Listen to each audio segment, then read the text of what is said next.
Hello అండి, welcome to my channel me Suma cooking. ఈరోజు మన ఛానల్లో రెసిపీ వచ్చేసి ఎగ్ కర్రీ అండి. ఎప్పుడు వండుకునే విధంగా కాకుండా ఒకసారి ఈ విధంగా అయితే ట్రై చేసి చూడండి. ఎగ్స్తో మనం చాలా వెరైటీస్ అయితే చేసుంటాం కదా, ఒకసారి ఈ విధంగా అయితే ట్రై చేసి చూడండి. మా ఇంట్లో వారానికి 4 సార్లు ఇలా వండి పెట్టిన వద్దు అనకుండా లొట్టలేసుకొని మరీ తింటారు. మనకి ఇది చపాతీలోకైనా అన్నంలోకైనా చాలా బాగుంటుంది. ఎగ్ కర్రీ డిఫరెంట్గా భలే రుచిగా ఉంటుందండి. ఇప్పుడు అది ఎలా ప్రిపేర్ చేసుకోవాలో వీడియోలోకి అయితే వెళ్ళిపోదామా. దానికోసం ఫస్ట్ స్టవ్ పైన ఒక ప్యాన్ పెట్టేసుకొని కొద్దిగా ఆయిల్ వేసుకోండి. ఆయిల్ కొంచెం వేడయ్యాక దాంట్లోకి కొంచెం కరివేపాకు, అలాగే ఆవాలు, జీలకర్ర, ఇంకొచ్చేసి ఒక పావు టీ స్పూన్ వరకు పసుపు వేసుకొని ఈ తాలింపుని ఒక నిమిషం పాటు ఫ్రై చేసుకోండి. తాలింపు ఒక నిమిషం పాటు ఫ్రై చేసుకున్నాక దీంట్లోకి ఒక పెద్ద సైజు ఉల్లిపాయని చిన్న చిన్న ముక్కలుగా కట్ చేసుకొని వేసేసుకోవాలి. ఒక 2 పచ్చిమిర్చిని కూడా సన్నగా బారుగా కట్ చేసుకొని వేసేసుకోండి. ఉల్లిపాయ ముక్కలు అలాగే పచ్చిమిర్చి వేసుకొని ఇదంతా కలుపుకొని ఒక 2 నిమిషాలు సాఫ్ట్గా అయ్యేదాకా మగ్గించుకోండి. ఒక 2 నిమిషాలు ఉల్లిపాయ ముక్కలు ఇలా సాఫ్ట్గా మగ్గాక దీంట్లోకి ఒక టేబుల్ స్పూన్ వరకు అల్లం వెల్లుల్లి పేస్ట్ వేసేసుకోండి. అల్లం వెల్లుల్లి పేస్ట్ కూడా వేసేసుకొని పచ్చివాసన పోయేదాకా బాగా ఫ్రై చేసుకోవాలి. చూసారు కదా, ఈ విధంగా బాగా ఫ్రై అయిపోవాలండి. చక్కగా ఇదంతా ఫ్రై అయ్యాక దీంట్లో కట్ చేసి పెట్టుకున్న టమాటా ముక్కలన్నీ వేసేసుకోవాలి. ఇక్కడ టమాటాలు నేను చిన్నగా కట్ చేసేసుకున్నానండి, తొందరగా మగ్గిపోతాయి అని చెప్పేసి కట్ చేసి పెట్టుకున్న టమాటా ముక్కలన్నీ వేసేసుకొని తాలింపులో ఇదంతా ఒక్కసారి బాగా మిక్స్ చేసేసుకోండి. అంతా చక్కగా బాగా కలుపుకున్నాక మూత పెట్టేసి టమాటా ముక్కలు సాఫ్ట్గా అయ్యేదాకా మగ్గించుకోవాలి. మూత పెట్టేసుకుందాము. ఇక్కడ వచ్చేసి నేను వేసుకున్న టమాటాలు అనేటివి చక్కగా సాఫ్ట్గా మగ్గిపోయినాయి. చూసారు కదా, ఈ విధంగా సాఫ్ట్గా మగ్గిపోవాలి టమాటాలు.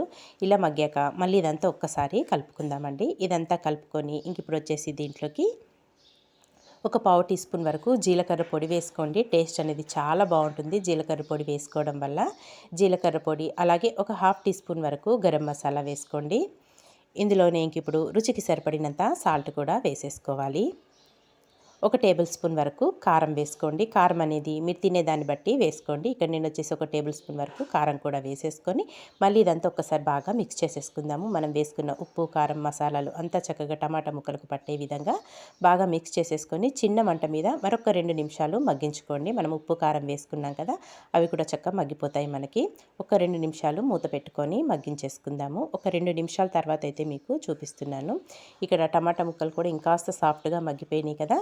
ఇంక ఇప్పుడు దీంట్లోకి ఒక చిన్న గ్లాస్ వాటర్ యాడ్ చేసుకోండి. మరీ ఎక్కువ కాదు, నేను వీడియోలో చూపిస్తున్న విధంగా ఒక చిన్న గ్లాస్ వాటర్ యాడ్ చేసుకొని ఇదంతా మళ్ళీ ఒకసారి కలుపుకొని ఈ టైంలో ఒక్కసారి సాల్ట్ అనేది చెక్ చేసుకోండి.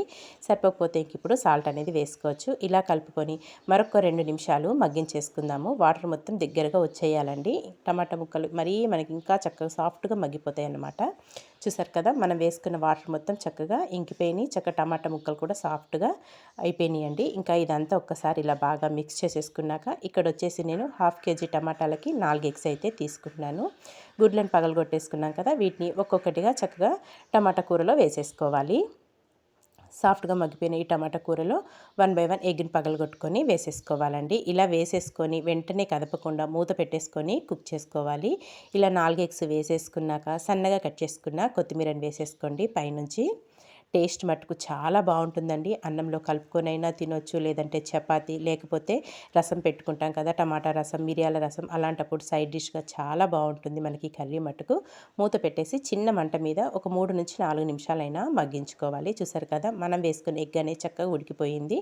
ఇంక ఇప్పుడు దీన్ని స్లోగా అలా అచ్చులాగానే తీసేసుకోవాలి. ఒక్కొక్కటిగా ఇలా అచ్చు వచ్చే విధంగా తీసుకోండి. తీసుకొని రివర్స్ చేసేసుకోవాలి. మనం వేసుకున్న ఎగ్స్ అన్నింటినీ అలాగే రివర్స్ చేసేసుకోవాలి. చక్క మసాలా అంతా పడుతుందండి ఎగ్కి మనం ఇలా తిప్పుకోవడం వల్ల. చూసారు కదా, చక్కగా ఇలా అంతా తిప్పేసుకొని మూత పెట్టేసుకొని మరొక 3 నుంచి 4 నిమిషాలైనా కుక్ చేసుకోవాలి. చాలా అంటే చాలా టేస్టీగా ఉండే ఎగ్ కర్రీ అయితే మనకి రెడీ అయిపోతుంది. రివర్స్ చేసేసుకున్నాం కదా, చక్కగా తర్వాత మూత పెట్టేసుకొని మగ్గించేసుకుందాము. చిన్న మంట మీదే మగ్గించేసుకోండి. ఇక్కడైతే చక్క మనకి రెడీ అయిపోయింది ఎగ్ కర్రీ అనేది. ఇంక ఇప్పుడు స్టవ్ ఆఫ్ చేసేసుకొని ఒక ప్లేట్లోకి అయితే సర్వ్ చేసేసుకుందామండి. ఇక్కడ ఒక ప్లేట్లోకి సర్వ్ చేసేసుకొని మళ్ళీ సన్నగా కట్ చేసుకున్న కొత్తిమీరతో గార్నిష్ చేసుకొని ఇంకా వేడి వేడి అన్నంలోనైనా చపాతీతోనైనా ఒక్కసారి ఇలా ట్రై చేసి చూడండి. మీకైతే చాలా బాగా నచ్చుతుంది. మరి ఈ రెసిపీ మీకు నచ్చిందా? నచ్చితే మీరు కూడా తప్పకుండా ట్రై చేయండి. ట్రై చేశాక మీకు ఎలా వచ్చిందో ఒక చిన్న కామెంట్ చేయడం మాత్రం మర్చిపోవద్దు. ఇలాంటి మంచి మంచి వీడియోస్ కోసం వెంటనే మన ఛానల్ని సబ్స్క్రైబ్ చేసుకోండి ఫ్రెండ్స్. వీడియో కనుక మీకు నచ్చితే మీ ఫ్రెండ్స్కి రిలేటివ్స్కి కూడా షేర్ చేసేయండి. చాలా అంటే చాలా టేస్టీగా ఉంటుందండి ఈ ఎగ్ కర్రీ మనకు. తప్పకుండా ట్రై చేసేయండి ఫ్రెండ్స్. థ్యాంక్ ఫర్ వాచింగ్ అండి. Bye bye.